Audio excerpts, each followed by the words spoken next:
Welcome, everyone, to the podcast where we dive deep into all things pregnancy, maternity, and beyond. And today we're going to talk about a very interesting topic about inductions. And I think a lot of parents get very anxious when they think they have to get induced or it is something that needs to get done. Today we have again Dr. Agha, our obstetrician and gynecologist, and of course our doula, Caridad, and our space holder. So, Dr. Agha, if I can ask you the first question, what factors would you consider when you recommend an induction? Great. Thank you to have us again today, and it's a pleasure always to be together.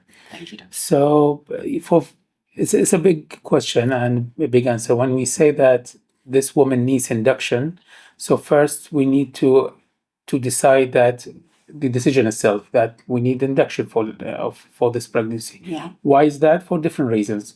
Either we feel the pregnancy is going too long, and she's not starting labor, or the baby is at risk, or the mother is at risk, or for other reasons like social convenience, or to make the labor under control in a way, then it means that we need induction for this pregnancy. So first of all is the decision by itself that we need the induction. Second thing we need to assess is when we are going to do that. Okay. According to the reason we go for the induction, we decide the timing. If it's just for the matter of late or prolonged pregnancy, we can go for 41 weeks or more. Okay. If it's for medical conditions, it can be 39, 40 weeks. If it's for baby's safety, it can be 37 weeks or 34. For more severe conditions, it can be 32, 34 weeks. For twins, it can be different age. And for convenience, it can be flexible. So the timing is important. And the other thing is that until we get to that age, what should we do to monitor the baby, especially if we talk about medical conditions? Yes, we set it at, let's say, 40 weeks. Yeah. But now we are at 30 weeks. Now, from 30 to 40 weeks, what are we going to do? How we are going to monitor this pregnancy? And if we need to change our plan for any reason, either to bring it forward or to cancel it or change it to cesarean section or whatever, then we need to keep this in our mind. The other thing is of course, when we decide the induction, it means that we are talking to the woman about it. Yeah. And we say that you need an induction, this is the reason why, and we are going to do it at this age, and this is the process. Yeah. So explanation and information to the mother and getting her consent for this thing, that's the other thing we need to consider. Then when we come to the induction, we need to physically assess the woman. Again, we confirm the age of the pregnancy, and we examine her, make sure the baby's head is coming down. We examine her from below to see the condition of the cervix, if it's ripening, if it's opened, and how far we are, so that will tell us what kind of induction we can, or the things that we are going to use for that. And then, of course, we assess the rest of the medical condition, medical background, and other issues for the woman to make sure the medication we are using and the entire process will be safe for her. And then the place where we are going to do it, is it the right place for induction? This facility is able to go or to do emergency cesarean section if we need to, or we can monitor the baby safely, and we cover all these aspects. So all these things we take in consideration when we make this decision.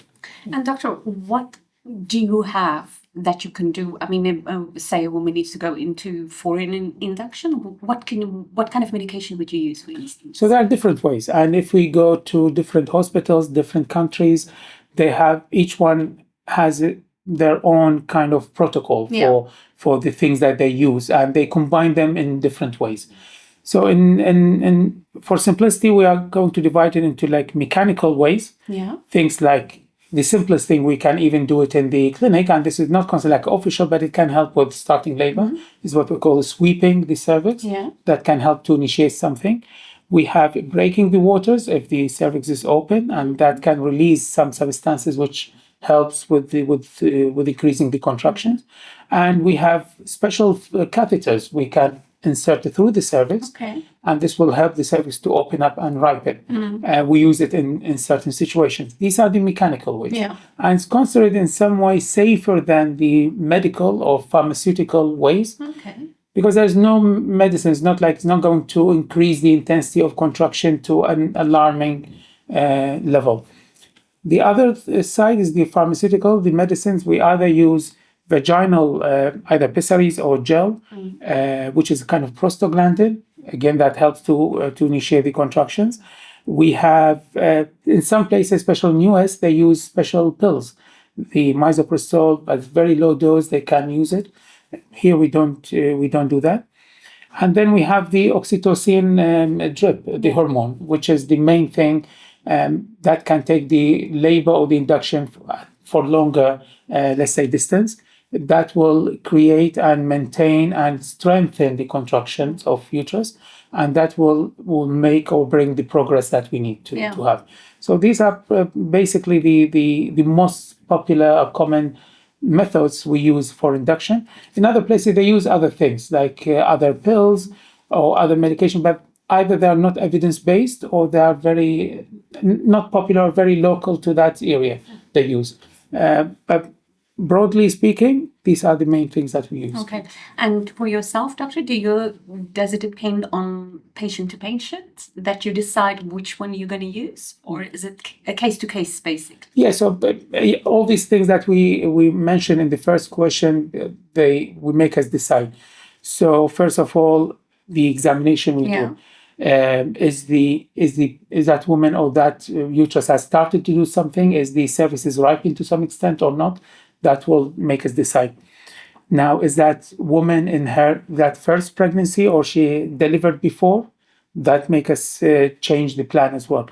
Did she have a cesarean section in the past? And we are talking now about VBAC, induction of labor in a VBAC. That will make us choose the mechanical ways, because that will be safer for her and for her scar. However, we can still use the pharmaceutical ways, but with more caution. Yeah. All right. Mainly, if we can prefer or we can incline towards the mechanical, that will be safer. Again, the size of the baby, the response of the mother to certain medications, her background, her allergic reactions, if she has any allergic reaction to any medication, all these things we can put in our mind when we decide. Yeah. Okay. And Caridad. Hello. Hi. So we have a parent that decide or had a consultation with Dr. Agha and they need to go, for induction. What is your role? How do you support the couple emotionally? So, well, it depends why they're going for the induction and why the recommendation was there. So obviously, if it's because of baby's health, then there's probably going to be a different conversation around that. Or if it's maternal health, there's going to be a conversation around that. My job is to assure them with confidence, and we do that with the information. So let's go over the information that he's giving you. Do you have any questions? Because usually when they're in the room, they'll listen to him, but then they walk out and it's like, what did he say again? Right? Because in that moment, it's a bit of a shock, especially if that's a conversation that, came from, it's a new piece of information. So we'll go over the information again. If they still have concerns, we'll get back to him and say, can you reassure them with this question and that question? So there's the information part. So we build the confidence around it. We assure them that it's a decision for them, but also, how do you feel about it? Did you question it? Did you ask, can we wait a couple more days? What's the priority? Like, is it necessary in this moment? Okay, so they get the information, they go back, they have another conversation, because he's pretty good about having a couple conversations if needed also. And if it's because of maternal reasons, then usually she has a conversation. We discuss what the induction process may look like. And sometimes she decides, no, I don't want to do that. Maybe I just want to go for the C-section. So then we go back and have the conversation with him. So then maybe they just want to skip the induction altogether. Because some moms don't want to sit there 2, potentially 3 days. I think we just had that. We just had that last week where she said, you know what? We had a conversation. I had a conversation with Cami. I really don't want to do this. I want to go straight for the C-section. And that's a valid reason. Yeah. Because, she knew she knew what that looked like already. She had had a previous C-section and she was comfortable with that. So that's okay. So that's where I would support them. And I was there with them that morning of. The other thing is just preparing the dad. because usually they don't understand that an induction process can be long. Yeah. Okay, I think you've had inductions for up to 4 days. Mhm. So when we say Wow. 4 days, we mean Yeah, 4 days, where it's really a key of you having patience, but also continue to have trust and faith in yourself that you can continue. Okay, so it's very difficult. So it just depends on why. Did they understand the information? Are they ready? Are they ready to sit there for potentially a longer period of time? Are they emotionally ready, but also mentally? And sometimes we've had moms that need an induction for mental reasons, right? So they're on medication that they needed to stop throughout pregnancy. So they needed to get the induction at 36, 37 weeks for her own sanity. Yeah. So there's so many reasons and so many ways that I can support them. Obviously, I'm there with them throughout the induction. So if it takes 3-4 days, I'm usually there. I camp out so that I can remind them to stay patient. Yeah. But how does that look like? I mean, if the induction process starts in the hospital, right? Most of the time. Will they then stay in the hospital, say if it's 2 or 3 So I think usually if they introduce anything to the mom as a patient, they need to stay. There is in certain places we call it outpatient induction. Okay. But this is very selective thing for certain patients, depends on the level of their risk and how far they are from hospital, and depends on the protocol of that hospital. There are many things you need to prepare and plan before you offer it. But yes, some people, they can start the induction, they allow them to go home and then come back when the contraction becomes stronger and things. But usually in most of places, like in ours now, once we start the induction, the patient is staying in until we have the baby out. Yeah, okay. Yeah, because it's also probably for safety reasons, Yeah. right? So what can you recommend for families? How can they advocate for themselves? What they can do or their preference during the induction process? Is there any preferences? Yes, so one step back, one of the things that we consider and when we talk about the patient is when we offer the induction, we have to offer alternative options to it. Is the induction is the only option we have for this pregnancy, or do we have alternative? Like, for example, they say, no, thank you so much, we'll go for cesarean section. Or no, thank you so much, you want me to go for induction at 37, but I want to take it to 40 weeks. Yeah. All right. So that's fine. We can find a plan to support your choice, but we need to understand the risks and benefits in each option. So discussing the alternatives and the management or the plans for each option, that's one of the talk we need to have with the patients or the couple. Now, how to prepare them, how they advocate for themselves. I always say it is education. They have to have their own, or to do their own research or homework. It's not like they come to the clinic and we'll tell them everything about the maternity care and obstetric problems and all these things. Yes, we'll answer their questions, but that should be based on some knowledge they gain. So they need to go, they read either from online sources, patient information leaflets, classes, people with experience or knowledge. I carefully, cautiously online or things. If they go to kind of reliable scientific bodies or websites, that's fine, but not everyone who may say anything about anything. So they get this information, they get the basis, and they will come. And then we can refine this information. We can correct, we can answer more, clarify, change, whatever.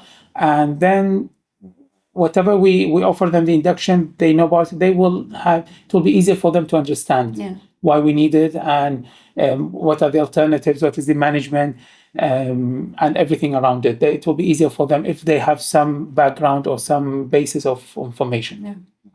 So that's the best way for them so that it will be easier for them to ask questions. So they will know what kind of questions they need to ask. Of course. And that will be easier for them. Yeah.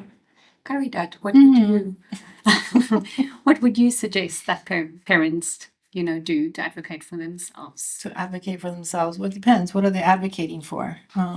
We see a lot where people have been told that their body can do everything naturally, hands off. Nobody needs to check on me. Nobody needs to do anything. I can do it on my own. But then what we see a lot, especially here in Dubai, and we had this conversation earlier, is a lot of people need the help to get pregnant. And I feel like And the same token, if they accepted the help to get pregnant, maybe sometimes they need to accept the help to deliver the baby as well. And I think they kind of go hand in hand. Yes, we've seen amazing moms, for example, that have IVF go into spontaneous labor and have their baby, but that's not the case for everybody. Okay. So it's tricky. So why are they advocating for themselves? Is it based on evidence or is it based on information that they received online from an unreliable source? Okay. So I'm all for advocacy within evidence-based information. Okay. So they're advocating for themselves for good reasons. For example, my doctor is going on holiday next week. They want to induce today. Then that's a moment that 100% I'm like, well, did you ask the questions? Did you advocate for yourself in that space? And we're like, maybe I want to wait. Maybe I want to switch doctors. Or do you have somebody else? Yeah. And we've gone through that recently where she's like, you're going to deliver tomorrow. I need to go on holiday. I don't have time to sit around and wait for your baby. So she switched, and that's okay. So it just depends what you're advocating for. If you're in the hospital setting and then the doctor and you had a plan before and then they want to switch that plan, that's also another reason for you maybe to, speak up and talk to somebody, maybe ask for a manager, maybe sign an AMA. Do you want to discuss what an AMA is? It's basically an against medical advice. Thank you for the information. I don't want that. I'll take responsibility for it. But saying that, they also need to know that they're responsible for any outcomes and they should take responsibility for that. So I don't know. It's really hard to say because advocacy, especially in the UAE, is a different word, I think, than anywhere else in the world. Yeah. Right. It's very tricky. Even doulas in the rest of the world were trained to advocate for moms. Here, that looks different. That looks like a conversation with dad. And then dad, you speak up and talk to the medical team. So it's such a tricky word, especially here in the UAE. So parents, the advocacy is basically know that what you're saying is true. Yeah. Know that you have the evidence to back it up. Yeah. Know that it came from a good source. And then 100% speak up for it. Fight for what you believe in. Switch doctors if you must. Switch hospitals. We've known women to leave hospitals halfway through labor and switch hospitals. And be confident in yourself enough to do that. Okay, but for the right reasons. So, yeah. But if you find somebody that you trust and is giving you the information, I think also learn to listen a little bit sometimes. You need to learn to accept the help sometimes. Is there any correlation between the amount of, induced births, normal births, C-sections? Is there any correlation that you see that after you, for instance, had an induction, that there's more C-sections? Not really. So it depends on many factors. So the most important critical thing is when we are inducing this labor, and if the woman has started something in early labor, that will make it easier possibly. So the most important thing is the age of pregnancy. So they found when we do it 39 weeks and beyond, that can reduce the chances of cesarean section. Or at least it can be equivalent to spontaneous labor, all right, or can be less. Up to 41 weeks, that's why what possibly nowadays in different guidelines, this is the recommended, let's say, maximum time to let the pregnancy go and advise for induction if we go. Because after that, after 41 weeks, they found the chances of cesarean section will be higher, and the possibility of the baby to go to the NICU unit after delivery can be higher. So by 41, you may be able to reduce the chances of cesarean section or keep it the same. After 41, because of the different reasons, the chance of cesarean section can go higher up. Not because of induction itself, but because of labor in general. So even if it goes into natural labor, it can end up with a cesarean section more likely. Okay. All right. Yeah. Another question, doctor, because I can remember in I think it was the second child, I was already 2 centimeters dilated when they did the induction. Does that help? If you're already busy dilating? Because I think when you start dilating, it can take some time, right? It can take a week or... Yes. So if we come to the natural labor, especially the first labor, or even anyone, this early stages or early phase of labor is difficult to time or to limit. So we don't know when it started. Okay. The woman, you may not have been feeling any tightening, or it was just a little bit, but the changes have started. Okay, the process has started. And only after a few days, when the contraction becomes stronger, you will come to the hospital, you will be checked, and then somebody will tell you, oh, you are 3-4 centimeters. Now, for how long you have been starting this thing, we are not exactly sure. It can be a few days, it can be a week, or it can be more than that. Now, so the trick here is that it can take long time. Now, when it comes to induction, we can't offer, practically speaking, we can't offer a week to keep the patient in hospital because we want to mimic exactly the nature. All right. So, and that's one of the possibly downsides of induction. It's not giving exactly the same time, natural time of labor. It will be a bit quicker than that. And the first stage of that latent phase, it can be tricky. It may not progress from there. So if you reach to hospital or reach to the induction and you are already 3 or 4 centimeter, yes, of course, that means that you pass a good stage, and that will make it possibly easier for you to progress from there.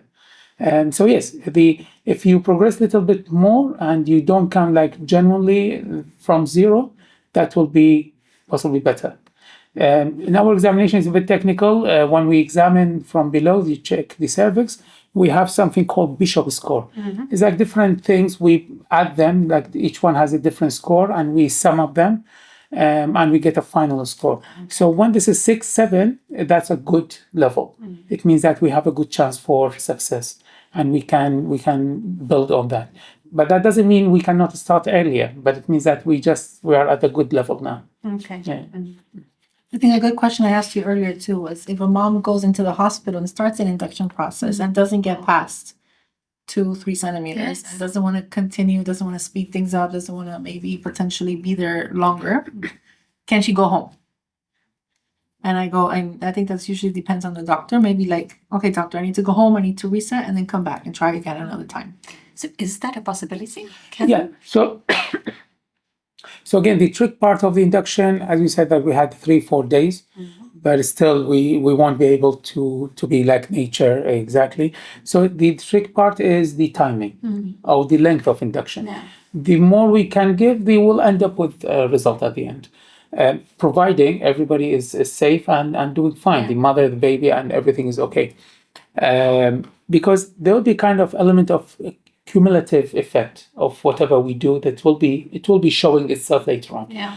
So if we are not in urgency of delivery, if we are not desperate to have the baby out because of any medical condition or any risk or whatever, yes, we can prolong this induction as convenient and as practical as it could be. So we don't need to rush it to finish it in 24 hours or 48 hours.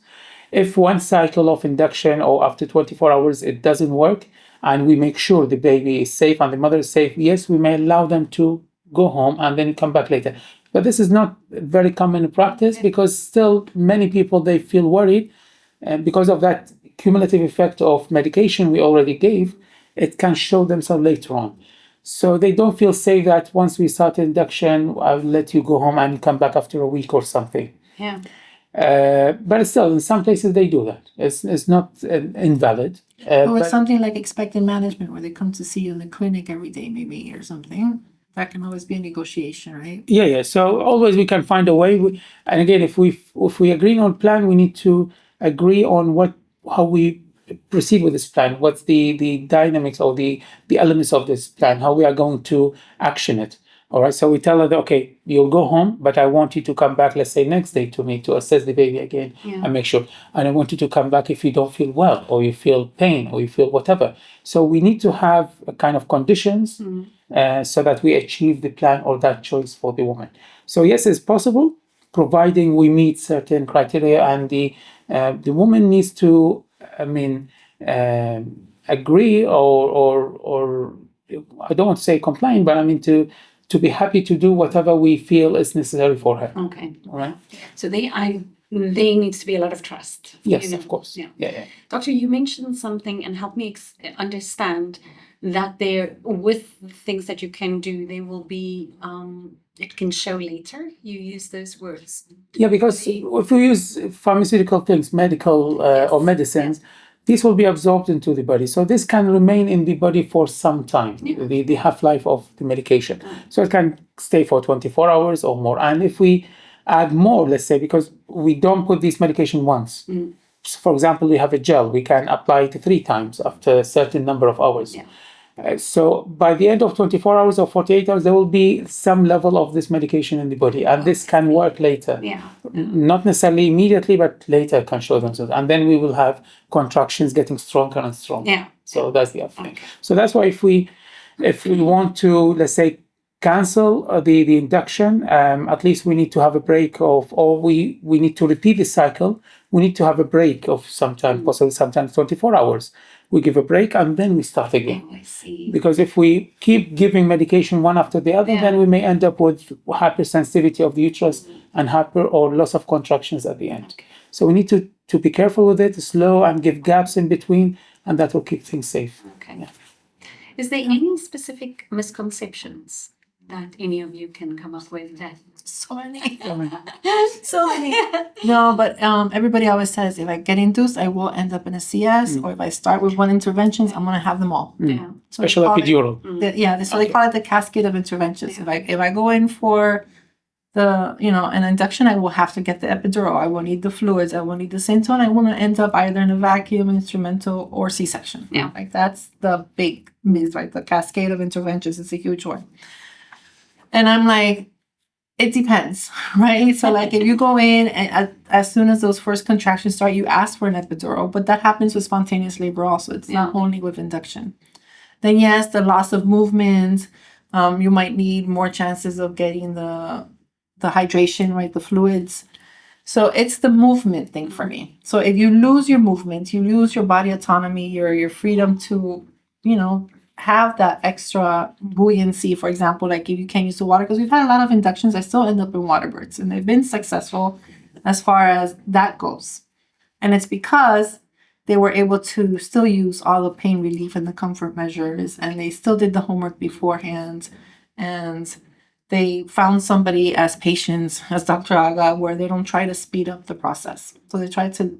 So yes, induction can still look natural in a way.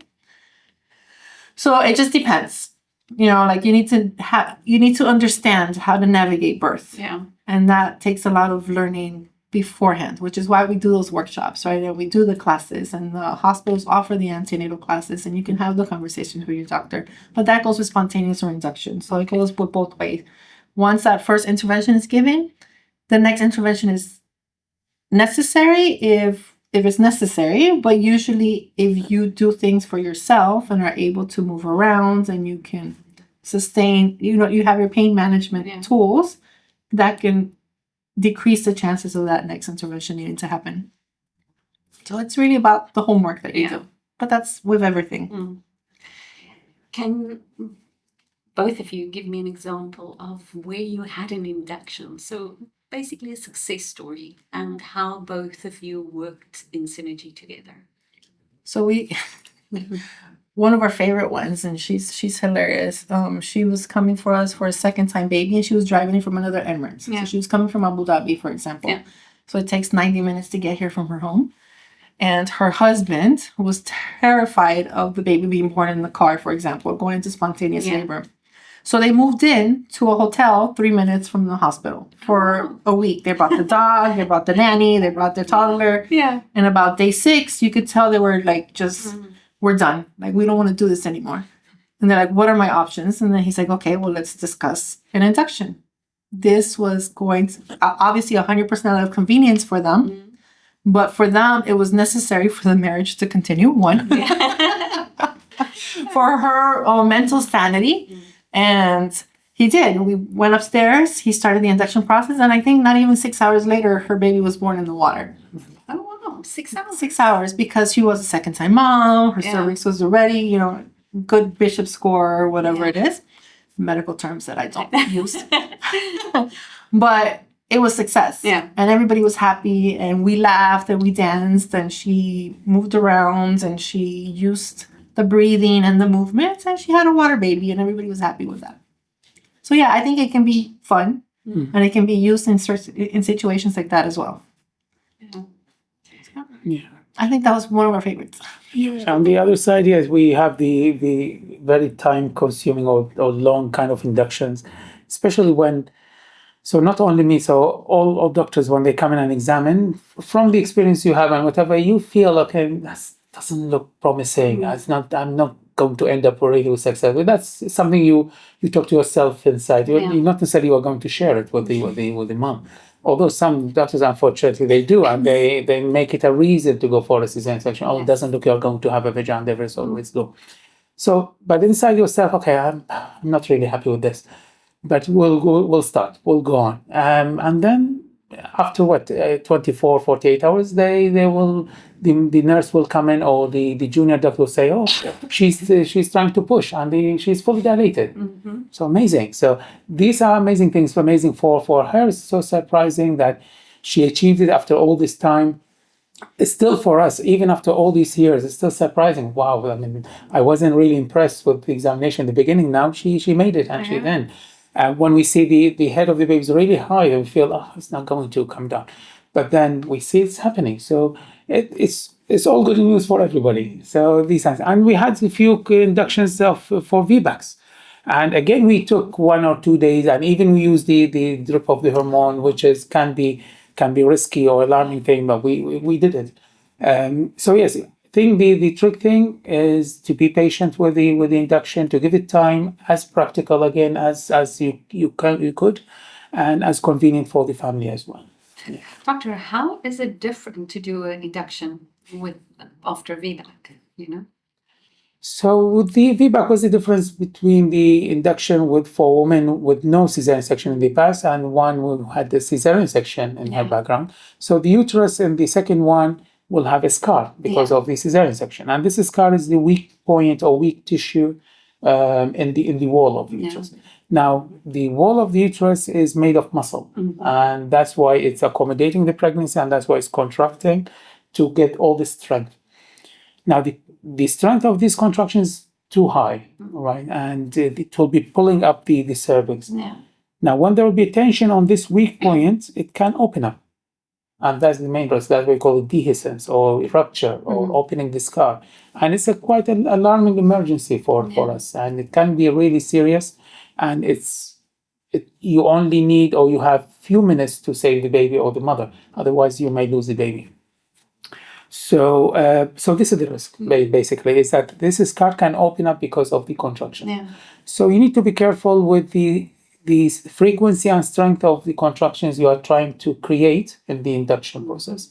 So we need to be careful with the medications we are using, the level of the syntocinon or that hormone we can go with, how far we can go with the contractions so we don't exceed certain limits. Again, we try to use the mechanical ways rather than the medicines. That will make it safer. So these are basically the main things. So it's also probably more monitoring. Right? Yes, exactly. And continuous monitoring for the baby and the mother, make sure, because we have a list of things that will tell us there is a dehiscence or opening up the scar and we need to run for a cesarean section or not. Yeah. I mean, this is, if you sit with parents and they didn't think that this is something that they want to do in induction, they can be quite anxious with this decision, right? Any advice that you have for parents when they are faced with something like this? So the biggest reason I see for an induction is, for example, something like her water's ruptured. And now it's been almost a full day since her water's ruptured and no contractions have happened. So in their mind, they were going to continue. The labor was going to progress naturally. She was going to be able to go in. And then all of a sudden, the doctor's like, well, your chances of infection are now increasing. I think we should go for the induction. And obviously, there's always a little bit of that shock, that fight back for a little bit. He does negotiate a little bit. Okay, just come in overnight, start the antibiotic. Let's see where that goes. And in the morning, if nothing has happened, then we'll start an induction process. So during that time, I'll sit there. Sometimes we play cards. We'll watch TV. You walked in on a funny show the other day. We're watching Eurovision on Netflix.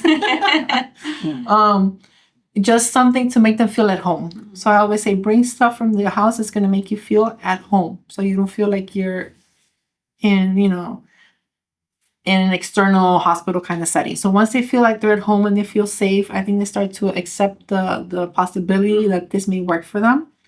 And once that mental shift happens, I think then they can allow the process to work for them. Because sometimes they do have that wall, and then I feel like whatever gets done for them, it's not going to work. So they need to bring down that wall. So getting to that point is very important. And I don't think you're ever going to force somebody to get induced unless they were 100% ready for it and they accepted it.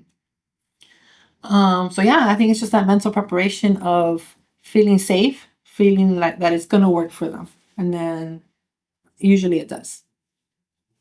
I don't feel like it rarely fails. I feel like there's success. I think as long as mom goes home with the baby and they're both happy, that's always a success. 100%. Because we've even had VBAC attempts where they still end up in a C-section for whatever reason.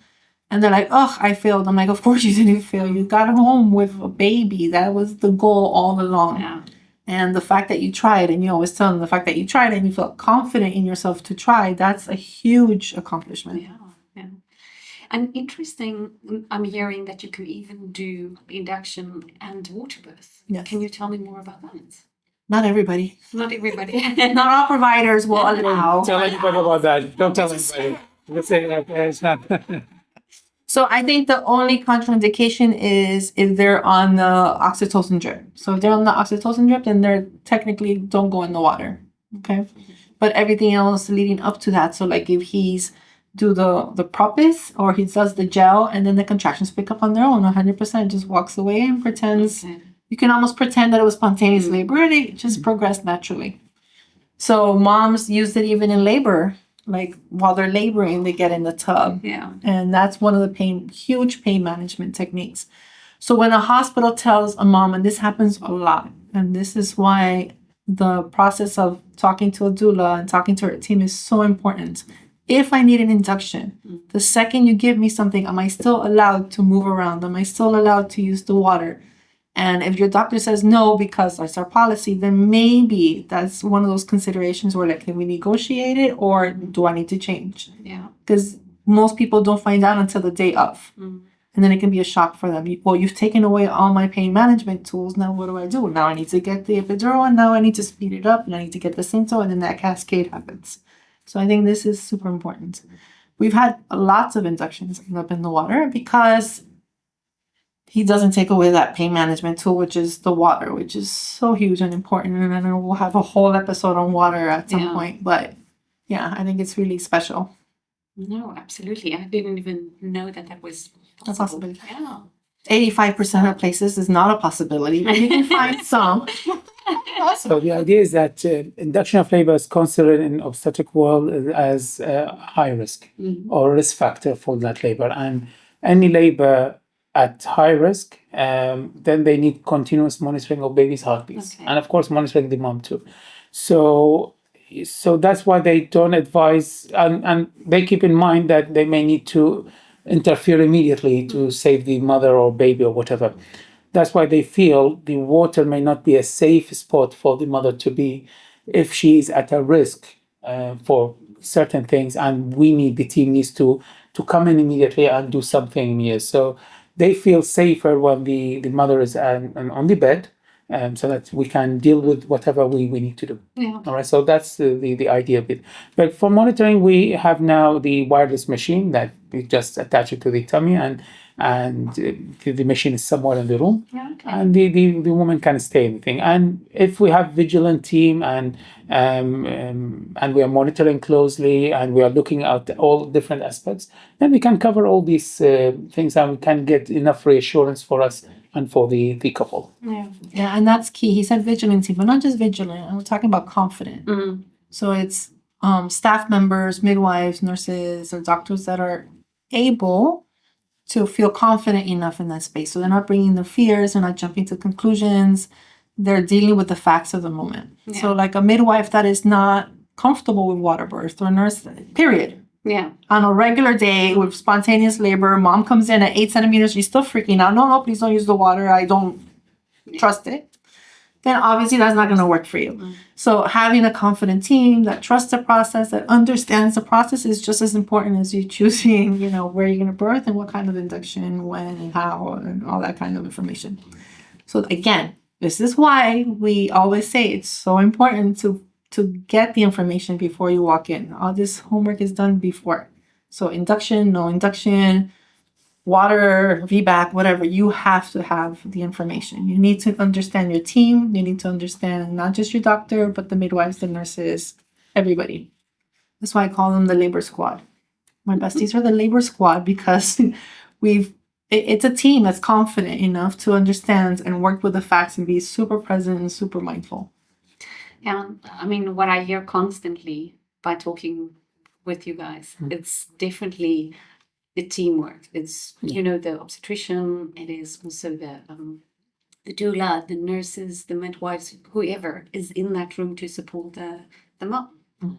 So it's never a one-man show. Yeah, of course. It's alignment. Everybody needs to be aligned Yeah. with the same goal, with the same plan, but the same beliefs as well, and the same trust in the system and trust in each other and valuing each other. It's very important. Yeah. All tuned together. Yeah. Everybody together. The whole labor squad. Everybody comes in with their own cape. So is there any advice that you can give for the dads? How can they support their partner who's going through this induction process? I always say, find the solutions before you walk into the room. So understand what the solutions can be. For any dad, any kind of birth, I always say, don't ask questions to the mom. Yes, to the team outside, to your doula, but offer solutions the entire time, okay? Don't bring fears to the space. How long is this going to take? Why is this taking so long? This doesn't seem normal. Does this seem normal to you? And then moms are so vulnerable in that space and they're sponges. So when somebody comes in and says, that seems painful. Is it painful? That seems like a lot of pain. All of a sudden, she wasn't thinking of pain and she's like, yeah, I think so. Hold on. Let me see. Oh my God, it's the worst. Yeah. Because they're so vulnerable. So dads need to understand this about the mom's mind at birth itself. Okay. So be confident. If you're going to have a moment where you need to check yourself, go check yourself. Go step outside. Go get the coffee, go for a walk, do what you need to do to check yourself, but then don't bring it into the space. And then come back in with a space where you're just holding complete and just a powerful space, is supporting her, is holding her, is smiling when things get a little, scary, and not to judge her when she says something. And we always joke, what happens in Vegas stays in Vegas. I'm like, what happens in the birth room stays in the birth room. And so just be very supportive, be empathetic, know that you're probably the one with the biggest bond with her. So she's going to look at you the entire time. If there's fear in your face, she's going to absorb it. If there's distrust, she's going to feel distrustful as well. So just come to a place of peace, bring the peace. If you need, usually the dads hire me, I think, more for themselves than for the moms. Yeah. And they always say, you're here for me. Yeah. So just make sure you keep me centered so that I can be good for her. And that's usually the negotiation I have with them. I'm like, yes, I'm here for you. Having said that, I mean, but still the dad will be the extra ear and extra eye for the mother because of the mental status of the mother when she, starting from the antenatal care and visits to the clinic until delivery and things. She has her own anxieties and worries and everything, so she won't be that aware or alert to everything around her, and especially when it comes to consultations and then going to the hospital and things. So the dad, that will be the person who will grab this extra information and who will ask the extra questions that the mother can miss. And then he will be the one who might be explaining to the mother later on after they leave the clinic or give the support. And they will be alert to whatever is happening around that the mother can miss because she is not focusing on everything else. So yes, the dad, they have big role in that, but they need to do this role or that protective role in a cool way. So to keep the peace, but make sure that they are happy with everything and they feel protected, they feel safe, they feel dignified, respected, all these things. So part of this will be on the shoulders of the dad because the mother won't be able to focus on these aspects.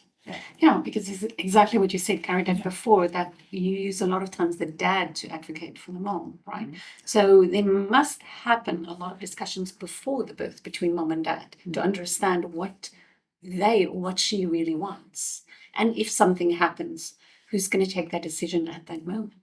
Because one big trend that we see, and it's not a good trend, it's not a happy one, is doctors coming into spaces, ignoring the laboring mom and talking only to the father.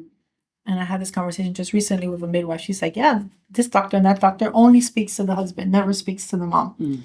And this is part of your core message, which is that humanized birth, which is the mom being 100% an active participant and understanding her role and getting to decide for herself. Okay. So yes, I mean, it's important for the dad to step up, but it's more important for that the woman is understood and, and acknowledged. But in that moment, yes, he's the biggest witness. He's the biggest supporter. He does speak not for her, but with her. Yeah. And because it's something that they decided together beforehand. And he's advocating for her and he's speaking up for her and he's answering questions, but then always looking at her and checking in with her to make sure that she understands what it is that they're discussing. So like ignoring her is huge. And then I've seen dads check the doctors and say, excuse me, let me ask her. Let's talk to her. Or like somebody will come and talk to me. I'm like, I'm the doula. Speak to her. She's the mom. Speak to her. Because I need her to know that what you offered her, she understood. And I need her to say yes. Yeah. I need her to understand what's going to happen to her and that she got to be an active participant. So it's almost like the mom speaks through the dad, right? Yeah. So they need to be quite aligned. Is there sometimes that they're not aligned? Mm-hmm. Sometimes. Sometimes we kick them out. We should be able to, but we don't. But sometimes. Yeah. But it's not just the dads, because sometimes they'll bring the whole family, and it's an older mom that believes we should do this. We should do this. Like, why are you fighting? Or the dads will come and say, why are you trying to be a hero? Just go straight for the CS or get the epidural. So they didn't have these. They weren't aligned before they walked into the room. And that alignment needs to happen before they walk into the room. Otherwise, it's not going to happen while it's at the birth. Because I've been there, where every time I went to their home, he was saying one thing, she was saying another, and they never got to that same point. And then the day of birth, it went his way. Because again, she's vulnerable, she's open, she's looking to him for strength. Yeah. And so this needs to happen beforehand. So I always tell the mom, if he's not aligned, then don't invite him. Don't invite him. He's not allowed in the space. Look for another support. Get a second doula. Bring your mom. It's fine. But the other extreme of examples, the mother herself, she would ask to delegate all the decision power to the husband or to the dad. But as an advice, this is not acceptable from our point of view, because medical legally, whatever decision or consent we need to take, it should be from her. And should be a legal process, and certain people then when this attorney of power is given to someone else. So it's not like that easy to say, no, don't speak to the mother, or don't speak to me, speak to the husband, and the husband will take decisions for me. It doesn't work like that. We have to speak to you directly. We have to take the yes or no from you. Yes, you think with, or you discuss with your husband, or decide together. I have no problem with that. But the final word should come from you. The husband doesn't have the authority to take any decision on your behalf while you are awake and you are communicable and you can take the decisions yourself. I mean, stuff like, when was your last menstrual period and when did the contraction start? If somebody keeps asking them those questions, but for like decision-making things, 100% the mom needs to be involved. And what topics should families discuss with their healthcare provider in advance of doing an induction? So basically, the first question is that why we need the induction. Well, so you are advising us to go for induction. Why? And is this the only option? Is there a different option for that? Can we wait for a longer time or not? What is the benefits and risk for each thing? So you are saying that we have to go for induction at 37 weeks. All right, so if we take it to 40 weeks, what are the risks? Can we do that? Can we wait to start labor naturally or not? Is that safe or not? So basically, it's discussing the different options, and because at the end, from our point of view, it's very, very rare to have white and black options.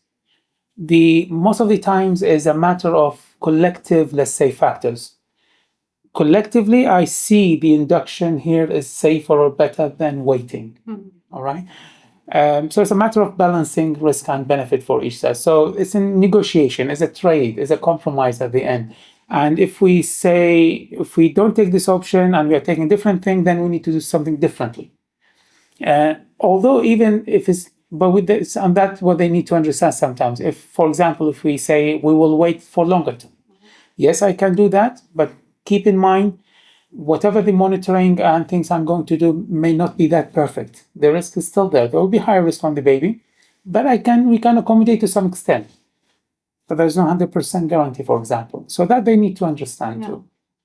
So what they need to discuss is the option itself, alternatives, pros and cons for each one, and if they can go for alternative thing, and then they need to understand the process of induction. So they ask step by step what's going to happen. So we are going to come to the emergency department. You will be admitted. You will go to the room. They will do routine checks. And then the doctor will come and check you from below, and then we will check the vital signs, and then we'll give you the medication. And usually we go explain to them step by step, because the induction, as mentioned before that, we talked a bit, it's a stepwise management. It's not exactly the cascade of things. It's not like routinely I have to go through all the things all together. No, it's stepwise. I give something and then wait and see. The labor may go by itself natural and progress natural without any further intervention. And that's when we can allow the woman to go to water, for example. But if she doesn't progress, then I need to do this next step, until we get to the labor. So we need to explain to them these things, and they need to understand. Because the more you know and the more you feel it's familiar to you, there will be less surprises. And when you we both set the expectations, that will be, less surprises for them and less disappointment. Mm-hmm. And they will be happy at the end with whatever the outcome we will get out with, because they already knew about these possibilities. Yeah. So it's not a surprise when you say, okay, we have to stop here, we have to go for C-section. Yes, we told us about that, and we knew that there's a chance of C-section, and we got it here. That's fine. We are happy to go with it. But if they don't know anything, everything we do, any gesture, any action will be a surprise. Oh, why are we doing that? Why are we doing that? It will be very difficult to explain at that time for everything we need to do. So the more we know about the process and indication and outcomes and possibilities, the better, and it will be easier for them when they come to hospital. Yeah. For me, it's asking them also, do you have a time limit? Because that's different for a lot of medical providers. Some like even 6 hours from induction, you're not at active labor, then we're going straight for CS. Like that's something the doctor will tell you. Another doctor may say, we'll give you 24 hours. If nothing has happened, then we can wait another 24 hours and then maybe, reevaluate at that point and have another plan and discussion. So it has to feel right for you. And then you have to ask them about the time limit. And then also, can I use the water? And what kind of pain relief options do you have? What do you recommend? And some of them say as soon as you start and you're 3 centimeters, you're going to get the epidural. We're going to break your waters. We're going to start the Synto. Like that's their plan every induction. Yeah. That's just the way they do it. And they're not going to change it. If that feels fine for you, then 100% you still continue with them. And not, then you continue to ask questions as well. Yeah. But I think it's very important. Yeah. To understand. It's very important to understand, because I think as a mom, at that point, if you didn't do the research and if you don't know that you have options, you're going to get to a situation where that option might be taken away from you without you even the knowledge. You don't even have the knowledge that you could have made a different decision. Yeah, so you just show up for your show without being the star. Yeah, exactly. Your show has been planned out for you. Yeah. And this is what we're all about, is that, Caridad, you say it beautifully, that the mom should be the star of her birth, right? Yeah. It's her birth. So, and I think that is why it's so important to have these discussions so that we can bring this information to the parents. Thank you so much. Thank you. Thank you, Doctor. Thank you, Dr. Agha. Thank you so much. Thank you, Del. Thank you, Caridad, for being here. And then thank you once again for listening and tuning in. We are always here to inspire and educate, and remember, your birth matters. Thank you very much.